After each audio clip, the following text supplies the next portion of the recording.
Hello there. Today's story is Mog the Forgetful Cat, written and illustrated by Judith Kerr. Here we go. Once there was a cat called Mog. She lived with a family called Thomas. Mog was nice, but not very clever. She didn't understand a lot of things. A lot of other things she forgot. She was a very forgetful cat. Sometimes she ate her supper. Then she forgot that she had eaten it. Sometimes she thought of something in the middle of washing her leg. Then she forgot to wash the rest of it. Once she forgot that cats can't fly. But most of all, she forgot her cat flap. The cat flap led from the kitchen into the garden. Mog could go out and in again. It was her own little door. The garden always made Mog very excited. She smelled all the smells, she chased the birds, she climbed the trees, she ran round and round with a big fluffed up tail, and then she forgot the cat flap. She forgot that she had a cat flap. She wanted to go back into the house, but she couldn't remember how. In the end, she sat outside the kitchen window and meowed until someone let her in. Afterwards, you could always tell where she had sat. This made Mr. Thomas very sad. He said, "Bother that cat." But Debbie said, "She's nice." Once Mog had a very bad day. Even the start of the day was bad. Mog was still asleep. Then Nicky picked her up. He hugged her and said, "Nice kitty." Mog said nothing, but she was not happy. Then it was breakfast time. Mog forgot that cats have milk for breakfast.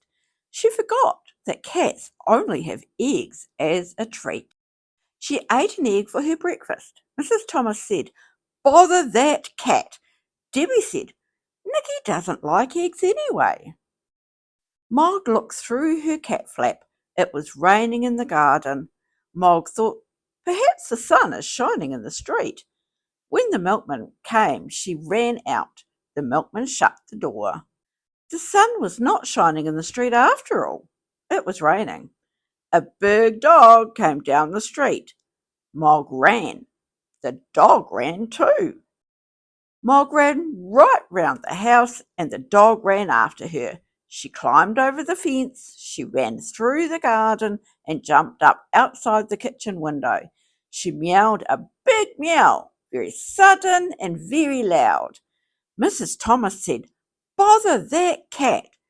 Debbie said, "It wasn't her fault." Mog was very sleepy. She found a nice, warm, soft place and went to sleep. She had a lovely dream. Mog dreamed that she had wings.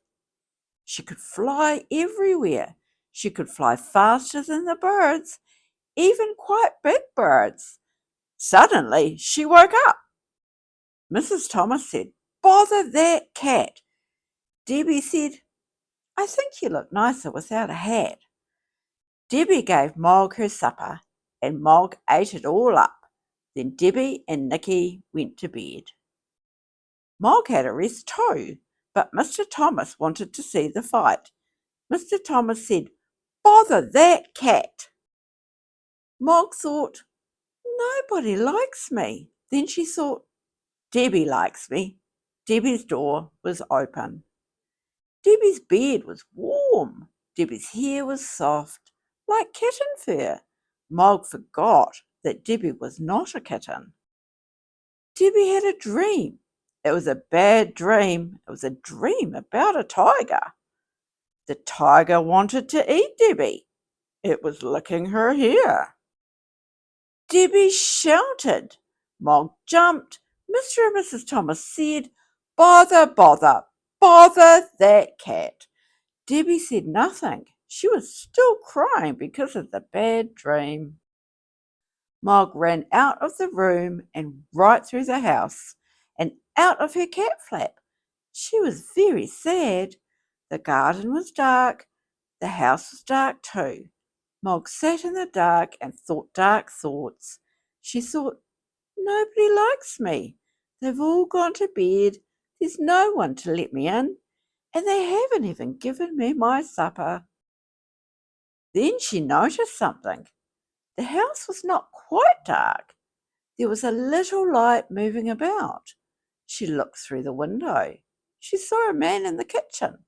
Mog thought, "Perhaps that man will let me in. Perhaps he will give me my supper." She meowed her biggest meow, very sudden and very, very loud. The man was surprised. He dropped his bag.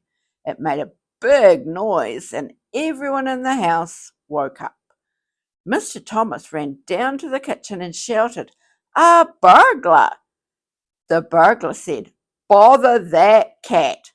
Mrs. Thomas telephoned the police. Debbie let Mog in, and Nicky hugged her.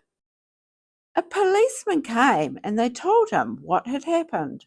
The policeman looked at Mog. He said, "What a remarkable cat! I've seen watchdogs, but never a watch cat. She will get a medal." Debbie said, "I think she'd rather have an egg." Mog had a medal. She also had an egg every day for breakfast. Mr. and Mrs. Thomas told all their friends about her. They said, "Mog is really remarkable," and they never, or almost never, said, "Bother that cat." The end.